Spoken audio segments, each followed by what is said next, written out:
한국경제TV 생생한 실전 투자 정보 와우퀴즈. 월 5,000원 커피값으로 투자 정보가 내 손 안에 배달됩니다. 와우킥 N에서 만나요. 네, 시장의 속도가 빠릅니다. 특히 제약바이오 업종은 올해 내내 희망과 좌절이 교차하는 롤러코스터 같은 흐름을 보였죠.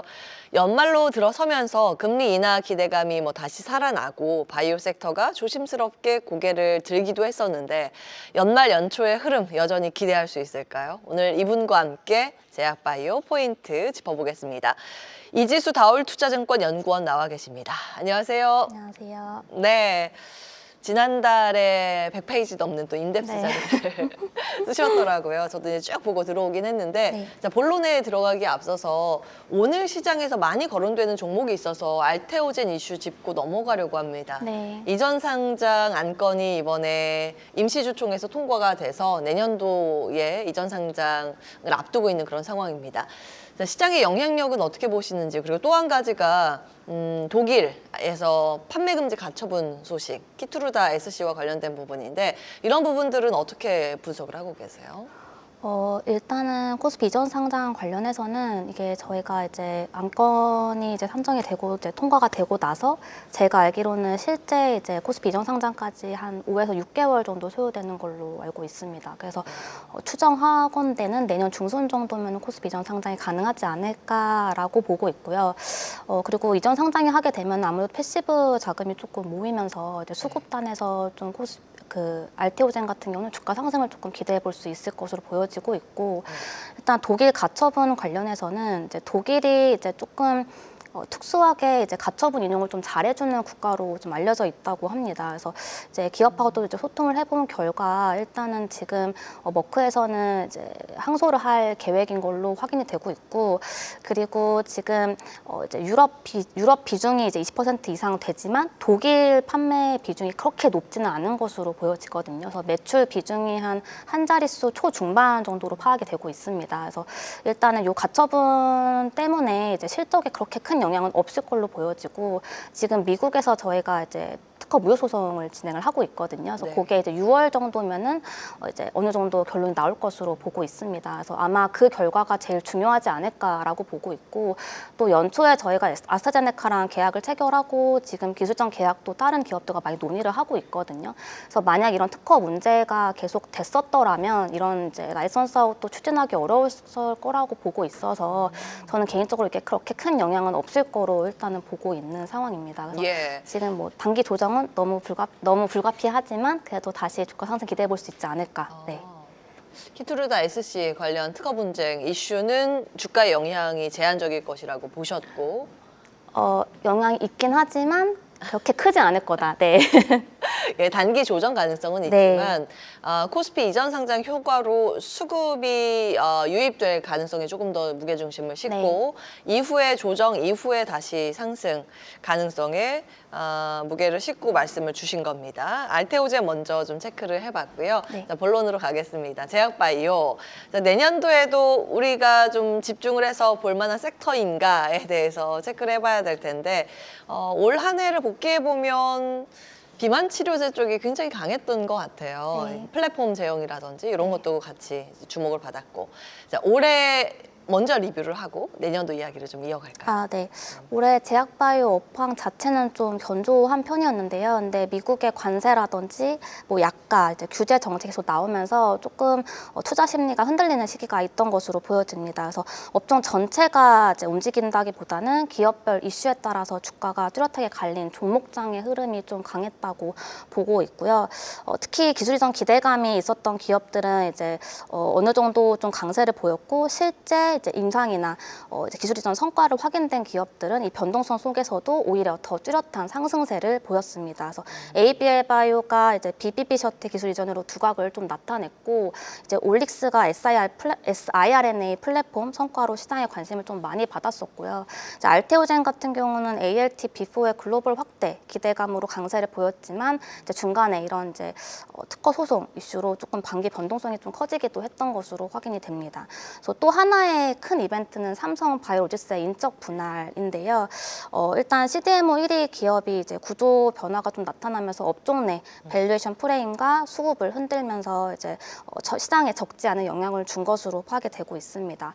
그래서 종합적으로 말씀드리면 올해는 정책 불확실성 그리고 기업별 성과가 동시에 작용한 해라고 보고 있고 그리고 실제 모멘텀을 가진 기업이 살아남은 옥석 가리기의 시기였다고 볼 수 있습니다. 네, 이제 올 한 해에 특히 이제 라이선스 아웃 등의 정말 기업들의 성과가 주목이 되긴 하는데 이걸 의미 부여할 수 있을까요? 우리나라의 제약바이오의 체질 개선의 신호라고 해석 가능할까요? 이러한 기술이죠. 네네. 저는 그렇게 보고 있습니다. 일단 지금 중국이 되게 네. 빠르게 치고 올라오고 있는 상황인데도 불구하고 우리나라 기업들이 라이선스 아웃을 하는 걸 봤을 때는 그렇게 뭐 나쁘지는 않거든요. 그리고 사실 올해 이제 빅파마들이 투자 트렌드를 보면은 이제 초기 자산보다는 후기에 어느 정도 이제 임상 성과가 확인된 자산을 조금 투자하는 흐름을 보이는 트렌드가 있었다 보니까 그런 영향을 좀 올해는 받지 않았나 그렇게 보고 있습니다. 그러면 내년에도 이렇게 빅파마들이 계속해서 우리 시장에 주목을 할까 이것도 고민이 되는데 네. 내년도 전망은 어디에 초점을 맞추고 계세요? 저는 내년도에도 일단 비만 치료제 관련해서는 좀 관심을 많이 받을 걸로 보고 있는데요. 네. 근데 일단은 체중 감소도 감소지만 그것보다는 일단 기존 GLP-1 계열 약물이 가지고 있는 이제 뭐 요요 현상이나 아니면은 뭐 근손실 또는 이제 장기적으로 투약해야 된다는 이런 이제 문제점들을 조금 완화시켜 줄 수 있는 무언가를 찾지 않을까 싶습니다. 그래서 그런 것들이 사실 경구형 GLP-1이나 장기속형 기술 또는 이제 요요 현상이나 근손실을 완화시켜 줄 수 있는 다른 치료제와의 병용요법 이런 것들의 투자가 좀 확대가 될 걸로 보여지고 그리고 두 번째는 신규 모달리티 투자인데요.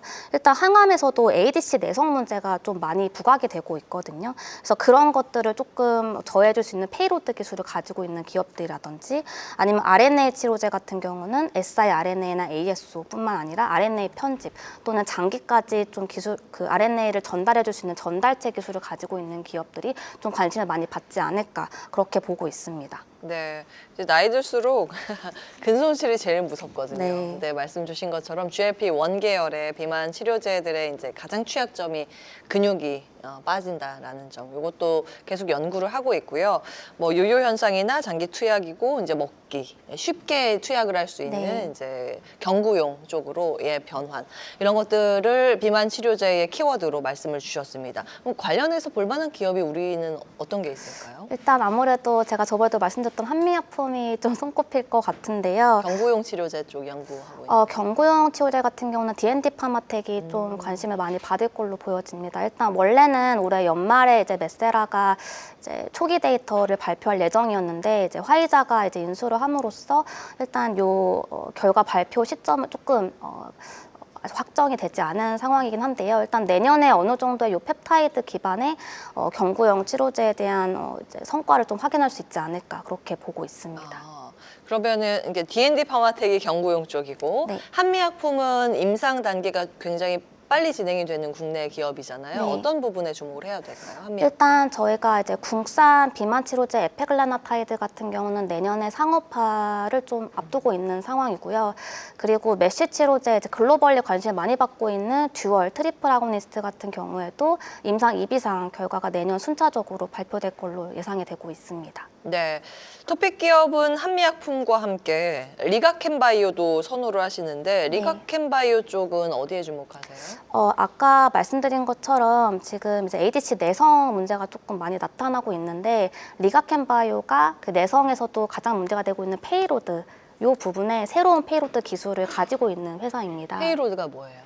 그 ADC에서도 요 독성 물질인데요. 네. 저희가 이제 ADC가 항체 모양의 링커랑 페이로드라는 게 붙어 있는 모양으로 생겼는데 이게 이제 항체가 암세포에 딱 가서 달라붙었을 때 페이로드라는 독성 물질을 떨어뜨리면은 암세포가 딱 사멸이 되는 그런 구조로 되어 있습니다. 예. 근데 이제 내성이 생기는 이유가 요 페이로드 부분에서 내성이 생기면서 암이 재발하는 그런 문제가 발생이 되는데요. 그래서 요런 페이로드 쪽에서 저희는 이제 새로운 기술을 많이 가지고 가지고 있기 때문에 뭔가 최근 글로벌 트렌드에 맞춰서 새로운 페이로드를 좀 제공해 줄 수 있는 기술을 가지고 있는 기업이고 또 라이선스 아웃 가능성이 가장 큰 기업으로 저희가 보고 있기 때문에 리가켄바이오를 좀 토픽으로 제시를 한 바 있습니다. 예, 한미약품과 함께 리가켄바이오 ADC 플랫폼에 주목을 하셨습니다. 두 종목 내년도에 제약바이오 탑픽으로 기억을 해보도록 하고요. 최근 보면 이제 빅파마들이 앞서서 선택과 집중을 하고 있고 기술 이전 등에서 전략 재편 중이다라고 말씀을 주셨는데 네. 이게 구체적으로 어떤 의미인가요? 이제 빅파마의 전략을 보면 공통적으로 초기 위험을 줄이고 그리고 효과가 어느 정도 확인되어 있는 자산을 좀 빠르게 확보를 하고 있는 트렌드를 지금 보이고 있습니다. 그래서 내부 이제 연구는 이제 과감하게 축소를 하고 있고 오히려 이제 임상적으로 뭔가 입증이 된 이런 파이프라인들을 좀 확보를 빠르게 하고 있는 상황이고요.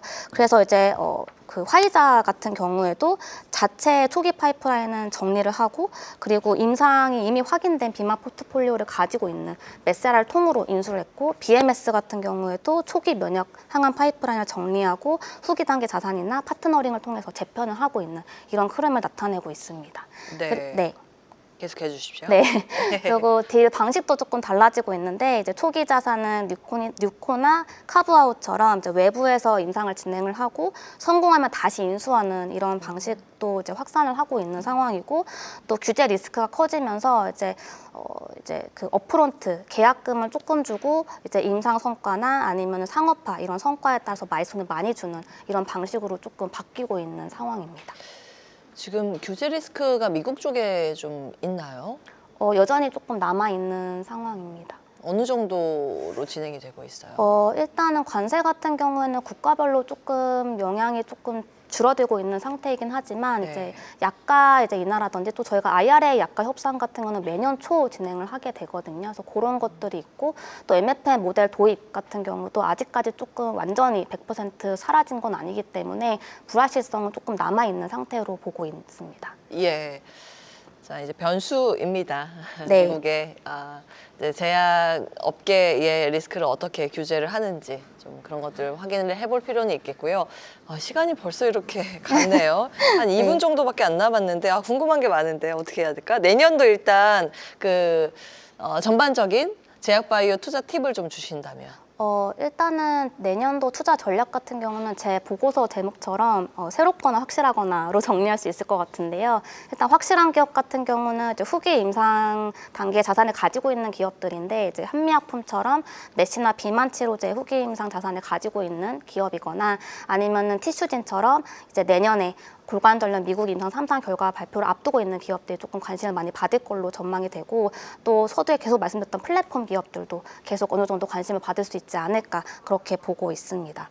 예, 그 인덱스 자료 보니까 미국이랑 중국 시장을 다 분석을 하셨더라고요. 네. 그래서 많은 분들이 이제 바이오 쪽에 중국이 어느 정도나 올라왔는가라는 부분이 궁금해하실 것 같아요. 네. 지금 어떤 상황인가요? 일단 중국 바이오텍이 이제 글로벌 R&D 생태계의 한 축을 지금 차지하고 있다고 볼 수 있는데 전체 글로벌 라이선스 아웃의 거의 절반 가까운 수준이 중국의 라이선스 아웃이라고 합니다. 절반이요? 네. 그렇구나. 그래서 일단 중국이 경구용 GLP-1 약물이라든지 아니면은 이제 이중항체 그리고 ADC 쪽에서 조금 라이선스 아웃을 많이 하고 있는 상황이고 이런 부분이 어떻게 보면은 빅파마들이 이제 포트폴리오 중에서도 좀 없는 부분이다 보니까 이런 쪽으로 좀 많이 확장을 하고 있는 걸로 보여지고 중국이 이렇게 라이선스 아웃을 잘하고 있는 이유는 일단 임상이 빠르게 진행한다는 거 그리고 임상 비용이 굉장히 싸다는 점이랑 그리고 또 중국 규제가 글로벌 규제와 좀 유사하게 좀 맞춰지면서 어느 정도 임상을 좀 인정하고 있다는 점 때문입니다. 그렇군요. 중국의 네. 약진 우리도 좀 잘 대응을 하기를 바라겠습니다. 내년도에 볼만한 포인트들 중심으로 제약바이오 기억하면서 대응을 해보시죠. 이지수 다울투자증권 연구원과 함께했습니다. 말씀 고맙습니다. 감사합니다. 계속해서 다양한 경제 이슈를 알고 싶다면 구독과 좋아요, 알림 설정 부탁드립니다. AI 캐스터 권미정이었습니다.